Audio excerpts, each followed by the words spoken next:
तो इस कहानी की शुरुआत होती है सोफिया नाम की एक लड़की से, जो कि एक ओशियन रिसर्चर है और आज वो अपने हस्बैंड और टीम के साथ प्रशांत महासागर के अंदर जमे कचरे से समुद्री जीवन में होने वाली प्रॉब्लम्स पर रिसर्च कर रही थी। जिसके दौरान उसकी साथी ने उसे बताया कि उसे एक सिग्नल मिला है और ये सुनते ही वो लोग समंदर के अंदर जाने की तैयारी करने लगे। उनमें से सोफिया और जेड शिप पर ही रुक गए और बाकी लोग समंदर के अंदर चले गए और सोफिया उन्हें मॉनिटर से गाइड करने लगी। अब जैसे ही क्रिस आगे बढ़ा तो उसे वहाँ ब्लू व्हेल का एक बच्चा मिला, जिसकी एक नेट में फंसने की वजह से मौत हो चुकी थी। पर हैरानी की बात ये थी कि उसका आधा शरीर गायब था और गौर से देखने पर उन्हें पता चला कि उस व्हेल पर किसी बहुत बड़े जानवर के दांतों के निशान थे। तभी सोफिया को पता चला कि वो सिग्नल लिलित नाम की एक शार्क पर लगे ट्रैकर से आ रहा है, जो कि उनकी ओर ही आ रही थी। पर इसी दौरान क्रिस के पास काफी सारी शार्क्स घूमने लगी, जिन्हें देखकर सोफिया ने उसे सावधान रहने के लिए कहा। लेकिन जब अचानक क्रिस के पास से लिलित गुजरी तो वो लोग उसे देखकर दंग रह गए। तब क्रिस ने सोफिया से पूछा क्या ये वही शार्क है, मगर सोफिया ने हैरानी से कहा कि यहाँ तो लिलित को होना चाहिए था और अभी 3 महीने पहले ही तो वो बस 2.5 मीटर की थी। पर जैसे ही क्रिस की नजर उस शार्क पर लगे ट्रैकर पर पड़ी तो वो लोग समझ गए कि ये लिलित ही है, जो कि अब 10 मीटर लंबी हो चुकी थी। तब लिलित का साइज देखकर क्रिस ने सोचा कि उसे जल्दी से पानी से बाहर निकल जाना चाहिए। पर सोफिया उसे लिलित का सैंपल लेने के लिए कहने लगी, क्योंकि उसे जानना था कि ये इतनी जल्दी इतनी ज्यादा बड़ी कैसे हो गई। और जब क्रिस ने उसका सैंपल लेने के लिए उसे इंजेक्ट किया तो लिलित वहाँ से भाग गई। पर उन्हें जितना सैंपल चाहिए था उन्हें मिल चुका था, इसलिए क्रिस और उसकी टीम समंदर से बाहर आने लगे। पर तभी लिलित बहुत तेजी से उनकी ओर वापस आई और उन पर हमला करने लगी और उसने एक एक करके उन सबको मार डाला। तब ये सब देखकर सोफिया उन्हें बचाने के लिए जल्दी से पानी में कूदी। पर जब वो समंदर में थोड़ा अंदर गई तो उसे वहाँ क्रिस का कटा हुआ हाथ मिला, जिसे देखकर वो काफी ज्यादा डर गई और लिलित से बचने के लिए ऊपर बोट पर जाने लगी। लेकिन इससे पहले कि वो पानी से बाहर आ पाती तभी लिलित उसके सामने आकर उस पर हमला करने लगी। सोफिया ने खुद को उसके हमले से तो बचा लिया, लेकिन वो लिलित के साथ एक नेट में फंसकर समंदर की गहराई में जाने लगी, जहां पानी के बहुत ज्यादा प्रेशर की वजह से उसके कानों से खून आने लगा। पर फिर भी उसने जैसे तैसे करके खुद को संभाला और उस नेट को काटकर ऊपर आने में कामयाब हो गई।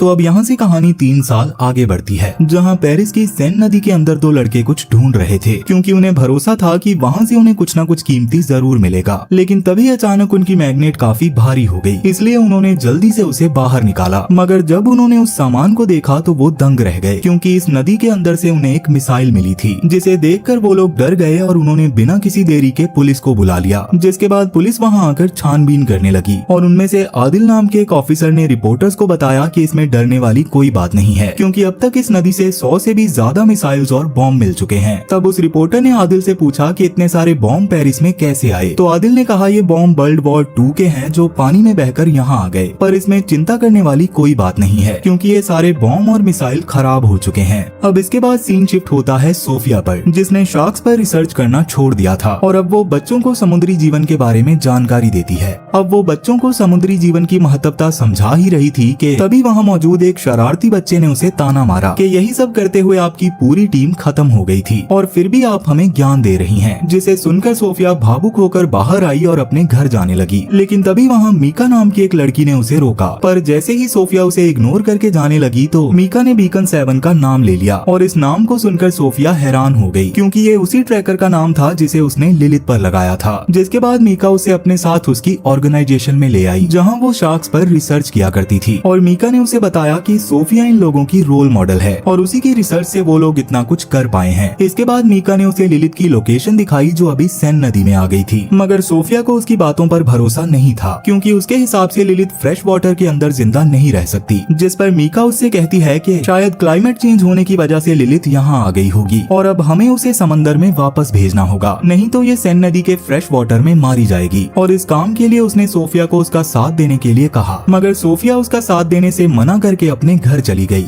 अब घर आकर वो अपने लैपटॉप पर उन आखिरी वीडियोस को देखने लगी जब उसकी टीम पर लिलित ने हमला किया था, जिन्हें देखकर वो काफी इमोशनल हो गई। पर इसके बाद जैसे ही उसने लिलित की लोकेशन देखी तो वो हैरान रह गई, क्योंकि लिलित सच में सेन नदी में आ चुकी थी और अब लिलित पेरिस के लोगों के लिए खतरा बन गई है। इसलिए सोफिया ने उसे पकड़ने का फैसला कर लिया। दूसरी ओर मीका और बेन लिलित की लोकेशन को ट्रैक करके सेन नदी के अंदर पहुँच गए, जहाँ मीका ने जब पानी के अंदर डाइव की तो उसे वहाँ हाल ही में क्रैश हुई एक कार मिली, जिस पर किसी बहुत बड़े जानवर के दांतों के निशान थे। वहीं ऊपर बेन ने देखा कि वहाँ पुलिस आ गई थी, इसलिए वो मीका की रस्सी खींचने लगी, लेकिन मीका ने उस रस्सी को डी अटैच कर दिया। मगर पुलिस के डर से बेन वहाँ से बोट लेकर भाग गई और थोड़ी देर बाद ऊपर आने की वजह से मीका पुलिस के हाथ लग गई और पुलिस उससे पूछताछ करने के लिए उसे अपने साथ ले जाने लगी। दूसरी ओर सोफिया लिलित को ट्रैक करते हुए उस जगह पहुंच गई जहां पुलिस मीका को पकड़कर ले जा रही थी। तब आदिल बोट को लेकर एंजल्स नाम की एक जगह गया जहां उसका दोस्त एडवर्ड उसका इंतजार कर रहा था और आदिल उसको कुछ सामान देकर सीधा पुलिस स्टेशन की ओर निकल गया। वहीं सोफिया जब उस जगह पहुंची तो वहां उसे कोई नहीं मिला, लेकिन एडवर्ड का कुत्ता बार बार नदी की ओर देखकर भौंक रहा था। सोफिया को ये सब काफी अजीब लग रहा था, जैसे यहाँ कोई अनहोनी हुई हो, जिसके बाद वो अपने घर चली गई। अब अगली सुबह आदिल मीका से पूछता है कि तुम वहाँ क्या कर रही थी, तो मीका ने उसे बताया कि सेन नदी में एक जानलेवा शार्क है, पर आदिल को उसकी बात पर यकीन नहीं होता।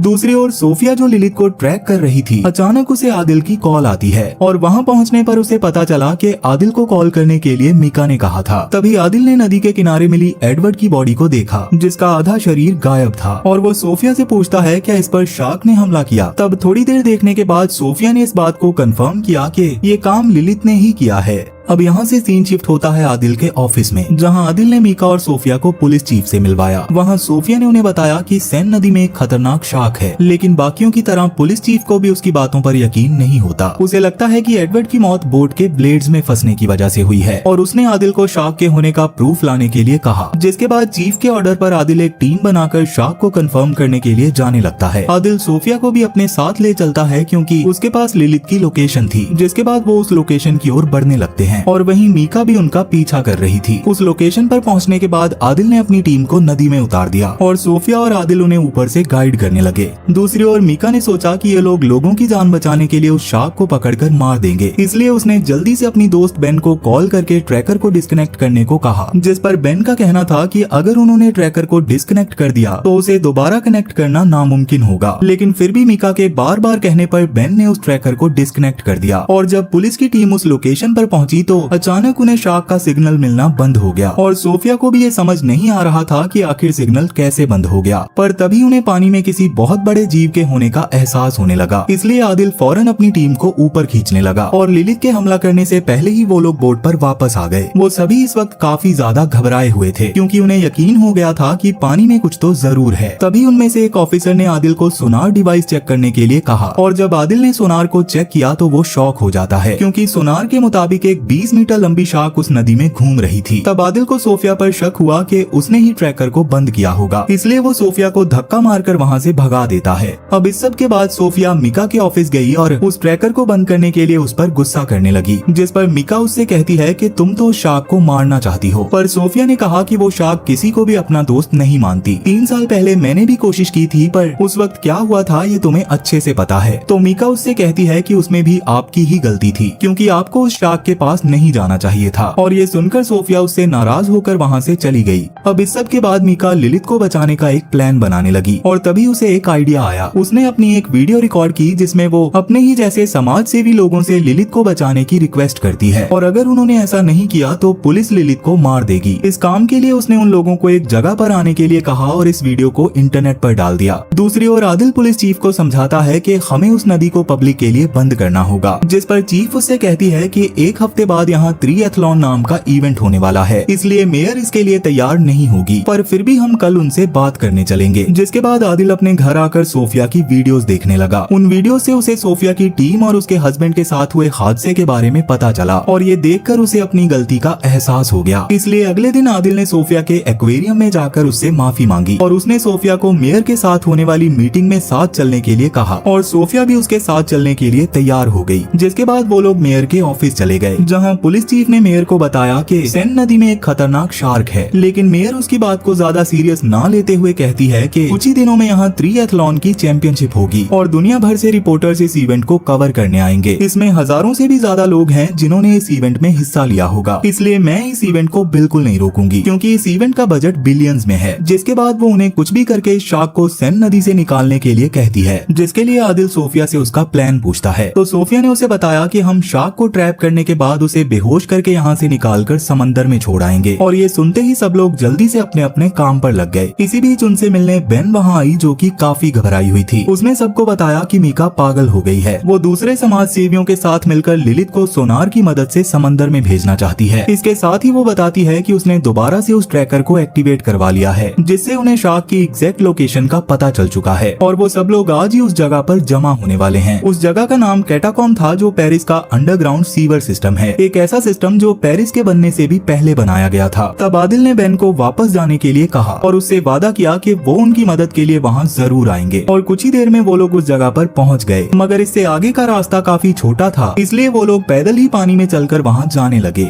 वहीं दूसरी ओर मीका बाकी समाज सेवियों के साथ पहले ही वहाँ पर पहुँच गई थी, जिसके बाद वो पानी में सोनार लेकर उतर गई। उसे उम्मीद थी कि सोनार की मदद से लिलित समंदर में वापस चली जाएगी। तभी आदिल वहाँ पहुँचकर सबको उस जगह से निकलने के लिए कहने लगा, जबकि मीका अब भी पानी में ही थी। तभी लिलित मीका के पास आई, जो अब पहले से बहुत ज्यादा बड़ी हो गई थी, और उसे देखकर सब लोग डरने लगे। इसी दौरान लिलित का एक बच्चा मीका के पास आया और मीका उसे प्यार से छूने लगी, लेकिन सोफिया ने उसे ऐसा करने से मना किया क्योंकि लिलित इससे घबरा जाएगी। मगर मीका ने उसकी बात नहीं सुनी। तभी लिलित गुस्से में पानी के अंदर चली गई और ये देखकर आदिल मीका को बचाने के लिए खुद भी पानी के अंदर कूद गया। पर इससे पहले कि आदिल उसे बचा पाता, लिलित ने मीका पर हमला करके उसे मार दिया। और ये देखकर डर के मारे लोगों में भगदड़ मच गई। भले ही पुलिस ऑफिसर कुछ लोगों की जान बचाने में कामयाब हो गए थे, पर फिर भी बहुत सारे लोगों के साथ कुछ ऑफिसर्स भी शार्क का शिकार बन गए और इसी बीच बेन को भी एक शार्क ने मार दिया। वहीं आदिल ने सिचुएशन को कंट्रोल करने के लिए शार्क पर फायरिंग करना शुरू कर दिया, जिससे शार्क वहाँ से भागने लगी। तब बाकी बचे लोगों को वो लोग हॉस्पिटल ले गए और वहाँ उनका इलाज करवाया गया। लेकिन इतने सारे लोगों को मरता हुआ देखकर सोफिया सदमे में चली गई थी। तब आदिल उसके पास आकर उसे समझाता है कि तुम्हारी इसमें कोई गलती नहीं थी, क्योंकि तुम तो उनकी मदद करना चाहती थी। इसी बीच उनके पास एक ऑफिसर आकर आदिल को कुछ बताता है, जिसे सुनकर वो लोग उस जगह वापस गए जहाँ उन्हें एक बेबी शार्क मिली, जो आदिल की फायरिंग की वजह से मर चुकी थी। जिसके बाद उस बेबी शार्क को वो लोग लैब लेकर आ गए, जहाँ सोफिया उस पर रिसर्च करने लगी, जिसमें उसे पता चला कि शार्क ने खुद को फ्रेश वाटर में रहने के काबिल बना लिया है। अब इसके बाद जब वो उसका पेट काटती है तो उसमें से कई सारे शार्क के बच्चे निकलते हैं, जिसे देखकर सोफिया दंग रह जाती है, क्योंकि ये शार्क बस 2 महीने की थी। इसके बाद सोफिया को पता चला कि शार्क्स पार्थेनोजेनेसिस तरीके से बच्चे पैदा कर रही हैं, जिसमें प्रोड्यूस के लिए इन्हें मेल पार्टनर की जरूरत नहीं पड़ती। सोफिया आदिल को बताती है कि लिलित शार्क्स की एक बिल्कुल नई नस्ल बन गई है और वो तेजी से अपनी तादाद को बढ़ा रही है, और अगर हमने उसे खत्म नहीं किया तो वो एक दिन हम सबको मिटा देगी। और ये सुनकर आदिल शॉक हो जाता है। अब अगले सीन में सोफिया ने ये सारा किस्सा मेयर और प्रेसिडेंट को बताया और जल्दी से इस इवेंट को कैंसिल करने के लिए कहा, लेकिन मेयर ऐसा करने को तैयार नहीं हुई। वो उल्टा लोगों की मौत का जिम्मेदार सोफिया को बताने लगी और इस बात पर सोफिया भड़क गई और मेयर पर चिल्लाने लगी। तो गुस्से में मेयर ने उसे वहाँ से निकाल दिया। इसके बाद मेयर आदिल से कहती है कि अब सारा मामला आमी संभालेगी, इसलिए तुम्हें कुछ भी करने की कोई जरूरत नहीं है। पर इसके बावजूद आदिल और सोफिया ने एक प्लान बनाया। आदिल अपनी टीम से मदद मांगता है कि हमें अपने शहर को बचाने के लिए सभी शार्क्स को खत्म करना होगा, जिस पर उसकी टीम उसका साथ देने के लिए तैयार हो गई। पर उस इवेंट के शुरू होने में अब बस कुछ घंटे ही बचे थे। आदिल का प्लान ये था कि वो लोग कैटाकॉम्ब को बॉम्ब लगाकर उड़ा देंगे, जिससे वहाँ पर मौजूद सारी शार्क्स मारी जाएंगी, जिसके लिए आदिल अपनी टीम को 2 हिस्सों में बांट देता है। उनमें से एक टीम बॉम्ब लेकर अंदर जाएगी और दूसरी टीम बोट पर उनका इंतजार करेगी, क्योंकि उन बॉम्ब्स के एक्टिवेट होने के बाद उनके पास 3 मिनट का ही टाइम होगा। जिसके बाद वो लोग तैयार होकर इस मिशन के लिए निकल गए। दूसरी ओर वो इवेंट भी अब शुरू होने वाला था और आर्मी ने वहाँ कमांड संभाल ली थी। तभी वहाँ मेयर आकर वहाँ मौजूद लोगों को मोटिवेट करने लगी और फिर मेयर के इशारे पर सभी लोग पानी में कूद पड़ते हैं। दूसरी ओर आदिल और उसकी टीम कैटाकॉम्ब पहुँच चुके थे, जहाँ लिलित ने अपना ब्रीडिंग प्लेस बनाया हुआ था। शार्क से बचने के लिए सोफिया के पास एक मशीन थी, जिससे शार्क्स उनके पास नहीं आती। तब सोफिया को वहाँ कुछ अजीब लगता है, क्योंकि लिलित वहाँ नहीं थी। पर इस बात को इग्नोर करके ये लोग 2 जगह पर बॉम्ब लगा देते हैं और अब इनके पास बॉम्ब से बचने के लिए सिर्फ 3 मिनट ही थे। तभी एक ऑफिसर पर एक शार्क हमला कर देती है और बाकी शार्क्स ने भी मिलकर उसके टुकड़े कर दिए, जिसे देखकर बाकी के टीम मेंबर्स एक साथ जमा हो गए। उन शार्क्स को देखने के लिए जब आदिल ने फ्लेयर जलाई तो वो लोग उनकी तादाद देखकर हैरान रह गए, क्योंकि शार्क्स की तादाद हजारों में थी। और एक दिक्कत वाली बात ये थी कि शार्क ने जिस ऑफिसर पर अटैक किया था, बॉम्ब का ट्रिगर डिवाइस उसी के पास था। तब एक ऑफिसर उस डिवाइस को उठाने के लिए आगे बढ़ता है और उसे उठाकर जल्दी से बटन दबा देता है, पर उसके वापस आने से पहले ही शार्क्स ने उस पर हमला करके उसके टुकड़े कर दिए। अब कुछ ही सेकंड्स में बॉम्ब फटने वाले थे, तो सोफिया आदिल को पकड़कर वहाँ से निकालने लगी, जिसके दौरान वहाँ एक ब्लास्ट हो गया और आदिल काफी घायल हो गया। पर सोफिया किसी तरह आदिल को लेकर सेफली बाहर आ गई। जिसके बाद सोफिया आदिल को बोट पर चढ़ाकर खुद वापस चेक करने गई कि ब्लास्ट में कोई जिंदा बचा है या नहीं। मगर सोफिया जैसे ही वहाँ पहुँची तो उस जगह को चीरते हुए लिलित बाहर आ गई, जिसे देखकर सोफिया बहुत ज्यादा डर गई। लिलित अपने बच्चों की मौत की वजह से काफी गुस्से में थी, इसलिए लिलित ने टीम मेंबर्स की बोट पर हमला करके उसे पलट दिया। वहीं सोफिया उनकी मदद करने के लिए आगे बढ़ी, पर तब तक लिलित उन 2 टीम मेंबर्स को अपना शिकार बना चुकी थी। पर सोफिया ने आदिल को लेकर पलटी हुई बोट पर आकर अपनी जान बचा ली। जिसके बाद लिलित लिलित सेफ्टी नेट को तोड़कर स्विमर्स की ओर बढ़ने लगी और उसने एक एक करके उन स्विमर्स पर हमला करना शुरू कर दिया। तब ये देखकर सभी स्विमर्स रुक गए क्योंकि उन्हें ये समझ नहीं आ रहा था कि यहाँ क्या चल रहा है। मगर तभी लिलित ने एक स्विमर पर हमला कर दिया जिससे नदी का पानी लाल हो गया और ये सब देखकर बाकी लोग डर गए और वहाँ भगदड़ मच गई। तब सिचुएशन को देखकर आर्मी कमांडर फौरन वहाँ पहुँचा और लिलित पर गोलियां बरसाने लगा। मगर ये देखकर आदिल उन्हें फायरिंग करने से मना करता है क्योंकि उस नदी में पड़े वर्ल्ड वॉर 2 के काफी सारे बॉम्ब और मिसाइल्स अब भी एक्टिव थे। लेकिन आर्मी कमांडर ने उसकी एक नहीं सुनी और वो लगातार लिलित पर फायरिंग करता रहा जिससे लिलित वहाँ से भाग गई। इसी बीच गोली लगने की वजह से बॉम्ब शेल ऊपर उठ जाते हैं और एक शेल वापस नीचे आकर एक्टिव होकर फट जाता है जिससे सब लोग काफी डर गए और उस ब्लास्ट की वजह से बाकी बॉम्ब्स भी ब्लास्ट होना शुरू हो गए थे। इन धमाकों की वजह से नदी में सुनामी आ गई और सब लोग इसकी चपेट में आ गए और देखते ही देखते पूरा पेरिस पानी में डूब गया। जिसके कुछ घंटों के बाद सोफिया को आदिल बहुत बुरी हालत में मिला तो वो उसे लेकर एक बिल्डिंग के टॉप पर आ गई जहां आदिल को अब होश आ गया था और तभी वो लोग देखते हैं कि उनके पास हजारों बेबी शार्क्स घूम रही थी और वहीं उन्हें लिलित भी दिखाई दी जिससे सोफिया और आदिल समझ जाते हैं कि उसने और भी कई जगहों को अपना ब्रीडिंग प्लेस बनाया हुआ था। इस वक्त पूरा पेरिस पानी में डूबा हुआ था और पानी में शार्क्स घूम रही थी और इसी मिस्ट्री के साथ ही एक कहानी यहीं पर खत्म हो जाती है। तो वीडियो पसंद आई हो तो वीडियो को लाइक जरूर करना और अगर आपको ऐसी कहानियाँ पसंद हैं तो जल्दी से इस चैनल को सब्सक्राइब कर लो और मैं अब आपसे मिलूंगा ऐसी ही एक और इंटरेस्टिंग वीडियो के साथ और तब तक के लिए टाटा बाय बाय।